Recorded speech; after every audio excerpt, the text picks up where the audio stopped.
টাঙ্গাইল ১ আসনে বিএনপির মনোনীত প্রার্থী ফকির মাহবুব আনামের মনোনয়ন বাতিলের দাবিতে লাল কার্ড প্রদর্শন করে বিক্ষোভ মিছিল করেছেন মনোনয়ন বঞ্চিত বিএনপির জাতীয় নির্বাহী কমিটির সদস্য অ্যাডভোকেট মোহাম্মদ আলীর কর্মী সমর্থকরা।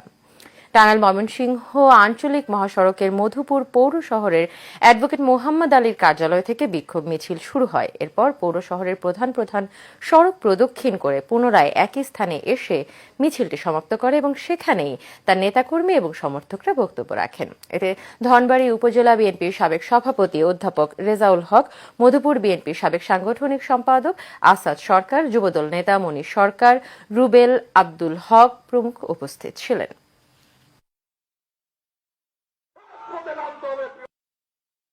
এশিয়ান দেশ সংবাদ আজ এই পর্যন্তই। পরবর্তী সংবাদ দেখার আমন্ত্রণ রইল। এতক্ষণ সাথে থাকার জন্য সবাইকে ধন্যবাদ।